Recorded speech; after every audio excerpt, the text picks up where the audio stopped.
दोस्तों, आज हम बात करेंगे इस वीडियो में क्लास 10th के भौतिक विज्ञान के लिखित प्रश्नों के बारे में। दोस्तों, हमने इस वीडियो में 2020 से 2025 के बीच आने वाले 2 नंबर और 2 नंबर, 4 नंबर और 6 नंबर के प्रश्नों को इस वीडियो में संकलित किए हैं। दोस्तों, यदि आप इन सभी प्रश्नों को तैयार कर लेते हैं तो आपकी भौतिक विज्ञान की तैयारी बहुत अच्छी हो जाएगी। चलिए दोस्तों, बात करते हैं पहले प्रश्न पर। हमारा पहला प्रश्न है दोस्तों आज का कि एक अवतल दर्पण से किसी वस्तु का आभासी प्रतिबिंब प्राप्त करने के लिए किरण आरेख खींचिए तथा दर्पण के 2 उपयोग लिखिए। तो इस तरीके का प्रश्न पेपर में पूछे जाते हैं। अगला प्रश्न है, उत्तल दर्पण के 2 व्यवहारिक उपयोग लिखिए। मतलब दैनिक जीवन में उत्तल दर्पण का 2 उपयोग लिखने हैं कि जो दैनिक जीवन में हम उत्तल दर्पण के प्रयोग करते हैं तो उसके 2 उपयोग लिखने हैं। तीसरा प्रश्न है, कार में पश्च दृश्य मतलब पीछे के दृश्य देखने के लिए किस प्रकार के दर्पण का उपयोग करते हैं। यहाँ पर इस दर्पण को नहीं पढ़ेंगे, हम इसी प्रकार के दर्पण को ही वरीयता क्यों देते हैं तो इसका भी आंसर आपको लिखना है। अगला प्रश्न है, उत्तल दर्पण की फोकस दूरी के लिए सूत्र लिखिए तथा उत्तल दर्पण के 2 उपयोग लिखिए। अगले प्रश्न पर बात करते हैं। अगला प्रश्न है, अवतल दर्पण के 2 व्यवहारिक उपयोग लिखिए। व्यवहारिक का मतलब होता है दैनिक जीवन में जो उपयोग होते हैं उनके लिखना है। अगला प्रश्न है, आवर्धन से क्या तात्पर्य है। किसी लेंस के लिए आवर्धन का सूत्र लिखिए। आवर्धन क्षमता के बारे में पूछ रहा है, आवर्धन क्षमता क्या होती है और आवर्धन क्षमता का सूत्र लिखना हो। अगला प्रश्न है, लेंस की फोकस दूरी से क्या तात्पर्य है। तो लेंस की फोकस दूरी की परिभाषा लिखनी है। अगले प्रश्न पर बात करते हैं दोस्तों। अगला प्रश्न हमारा है, अपवर्तन के नियम की व्याख्या कीजिए। तो अपवर्तन के जो नियम होते हैं उसकी व्याख्या करनी है, उसकी परिभाषाएं लिखनी है। अगला है, उत्तल लेंस के 2 उपयोग लिखिए। तो उत्तल लेंस के 2 उपयोग लिखना है। अगला प्रश्न है, निकट दृष्टि दोष तथा दूर दृष्टि दोष क्या है, वर्णन कीजिए। तो निकट दृष्टि दोष तथा दूर दृष्टि दोष की परिभाषा लिखनी है। अगला प्रश्न, नेत्र की समंजन क्षमता से क्या तात्पर्य है। तो इसमें भी परिभाषा लिखनी है कि नेत्र की समंजन क्षमता क्या होती है। अगला प्रश्न, दैनिक जीवन में प्रकाश के प्रकीर्णन की 2 प्राकृतिक घटनाओं का वर्णन कीजिए। प्रकाश प्रकीर्णन की 2 प्राकृतिक घटनाओं का वर्णन करना है। जैसे भी आप लिख सकते हैं कि आकाश का नीला रंग दिखाई देना और दूसरा सूर्योदय एवं सूर्यास्त के समय सूर्य का लाल दिखाई, ये दोनों प्राकृतिक घटना है। तो इसको आप हेडिंग डाल के लिख सकते हैं, प्रकाश की प्रकीर्णन की घटनाओं में। अगला प्रश्न है, स्पष्ट कीजिए कि आसमान में तारे टिमटिमाते हैं। तारे क्यों टिमटिमाते हैं, इसका स्पष्टीकरण देना है। अगला प्रश्न है, किसी प्रिज्म द्वारा श्वेत प्रकाश के वर्ण विक्षेपण का स्पष्ट रेखांकित चित्र बनाइए। एक रंग के लिए आपतन व विचलन कोण को निरूपित कीजिए। तो हमें प्रिज्म का वर्ण विक्षेपण दर्शाना है और किसी एक रंग के लिए हमें विचलन कोण और आपतन कोण को दिखाना है। अगला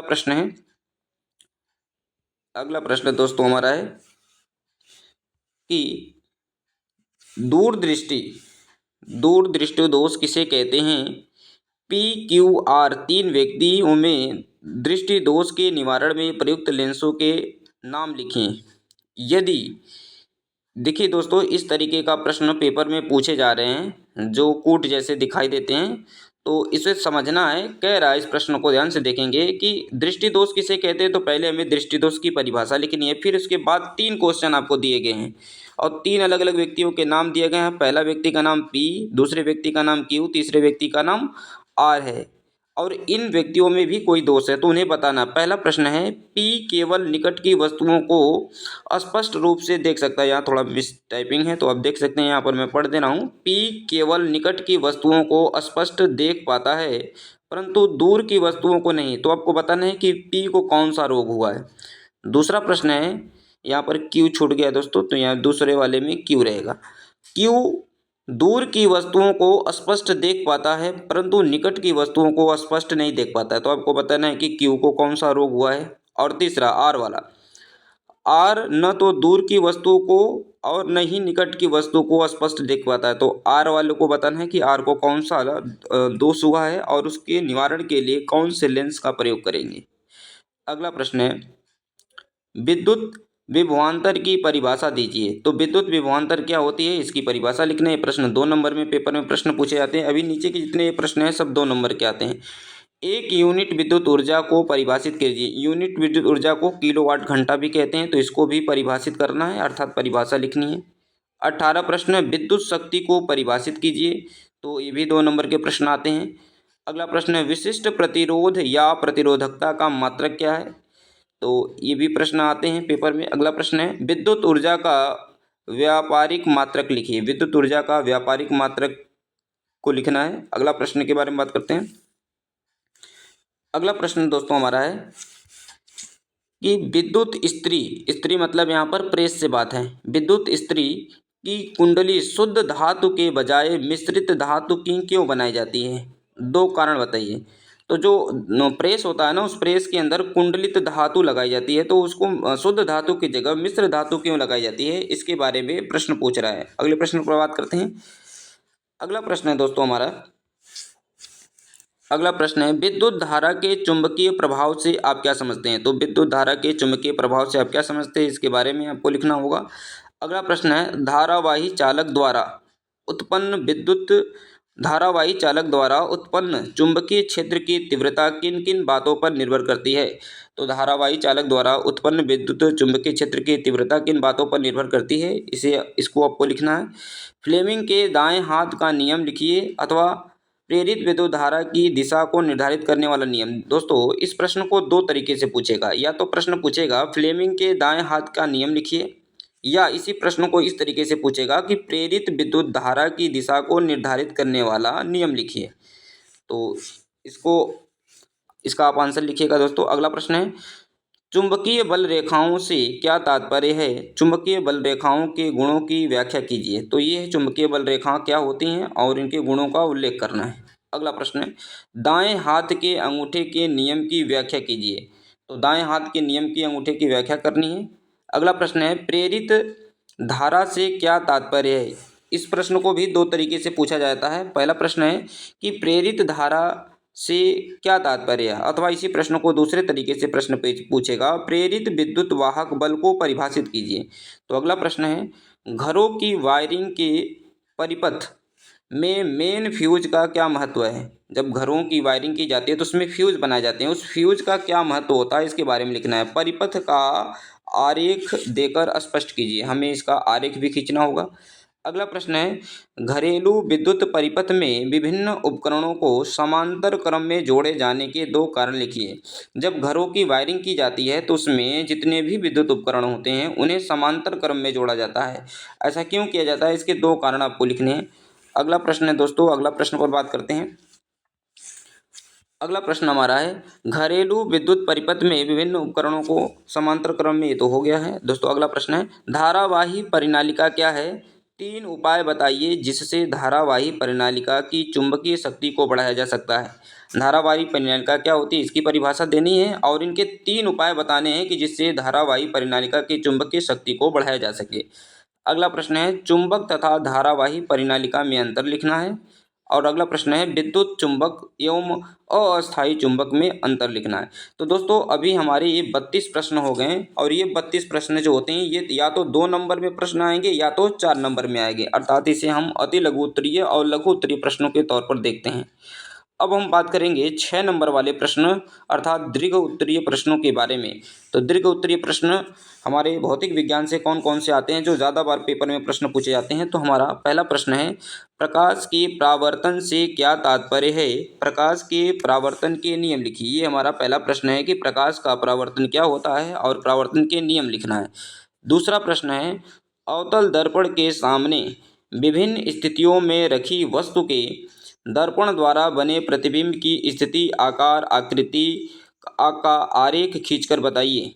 मतलब हमें अवतल दर्पण में वस्तु विभिन्न स्थितियों में रखी हैं, उसकी किरण आरेख खींचना है। तो कौन कौन सी स्थिति है। तो पहला, जब वस्तु दर्पण के वक्रता केंद्र पर हो तब किरण आरेख खींचना है। दूसरा है, जब वस्तु दर्पण के ध्रुव और फोकस के मध्य स्थित हो तब खींचना है। अगला है, जब वस्तु वक्रता केंद्र और फोकस के बीच स्थित हो। ये तीसरी स्थिति है।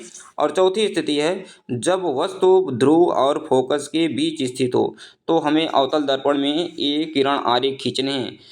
अगला प्रश्न है तीसरा, उत्तल दर्पण द्वारा उसके ध्रुव और अनंत के बीच रखे एक वस्तु के प्रतिबिंब का बनने वाला नामांकित किरण आरेख खींचिए तथा बने हुए प्रतिबिंब के गुण बताइए।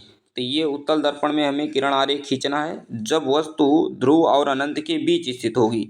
अगला प्रश्न है किसी उत्तल लेंस द्वारा बने प्रतिबिंब हेतु किरण आरेख बनाइए तथा प्रतिबिंब के आकार पर टिप्पणी लिखिए। जब वस्तु, ये हमें उत्तल लेंस में खींचना है किरण आरेख, और वस्तु जब विभिन्न स्थितियों में हो। पहली स्थिति है जब वस्तु अनंत तथा 2f के बीच स्थित हो। दूसरा, जब वस्तु लेंस से 2f की दूरी पर हो। और तीसरी स्थिति है जब वस्तु 2f1 तथा f1 के बीच स्थित हो। तो हमें इसके किरण आरेख खींचने हैं। ये महत्वपूर्ण प्रश्न हैं जो कि पेपर में बार बार आते हैं दोस्तों। अगले प्रश्नों पर बात करते हैं। अगला हमारा प्रश्न है दोस्तों कि अवतल लेंस में हमें किरण आरेख खींचना है। अवतल लेंस में किरण आरेख खींचना है जब वस्तु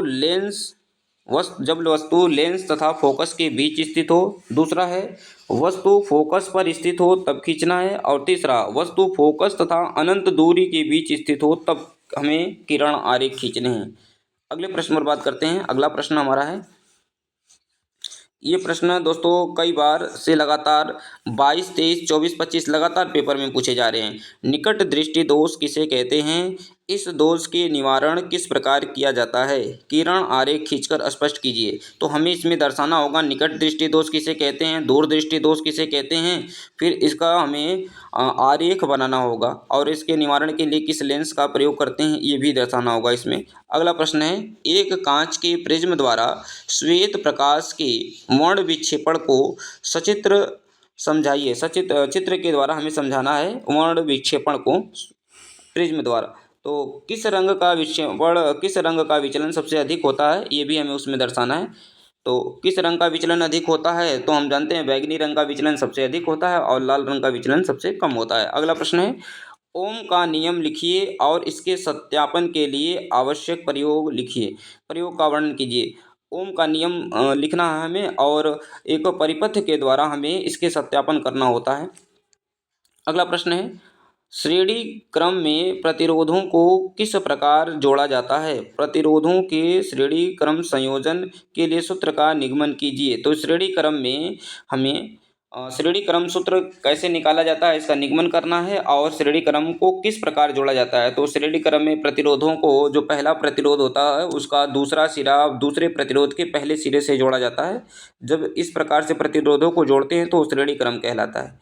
श्रेणी क्रम का जो सूत्र होता है R बराबर R1 plus R2 plus R3 इस प्रकार से इसका होता है। तो इसका निगमन करना है। अगला प्रश्न है, समांतर क्रम में जुड़े हुए प्रतिरोधों के तुल्य प्रतिरोध के लिए सूत्र का निगमन कीजिए। तो समांतर क्रम का जो सूत्र होता है उसका निगमन करना है। समांतर क्रम का हमारा सूत्र होता है 1/R बराबर 1/R1 plus 1/R2 plus 1/R3 dot dot dot N करके रहेगा इस तरीके से। तो ये हमारा समांतर क्रम का होता है। ये सूत्र कैसे आता है तो इस सूत्र का निगमन करना है दोस्तों। अगला प्रश्न पर बात करते हैं। अगला प्रश्न हमारा दोस्तों है, किसी परिनालिका में प्रवाहित विद्युत धारा के कारण उत्पन्न चुंबकीय क्षेत्र को चित्र द्वारा दर्शाइए। किसी परिनालिका में प्रवाहित विद्युत धारा के कारण उत्पन्न चुंबकीय क्षेत्र को चित्र द्वारा स्पष्ट करना है।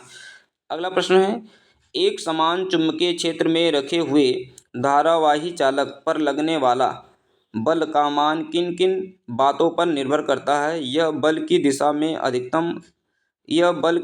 अधिकतम और किस दिशा में न्यूनतम होगा? तो ये प्रश्न बहुत इंपॉर्टेंट है दोस्तों, लगातार कई बार पेपर में पूछे गए हैं। अगला प्रश्न है घरेलू विद्युत परिपथ की व्यवस्था को चित्र बनाकर स्पष्ट कीजिए। जो घरेलू परिपथ होते हैं हमको इसमें आरेख बनाना होता है कि किस प्रकार से घरेलू परिपथ को जोड़ा जाता है। और अगला प्रश्न है, लास्ट प्रश्न हमारा, घरेलू विद्युत वितरण यहाँ दोस्तों परिपथ लिखा है तो आप याद रखेंगे।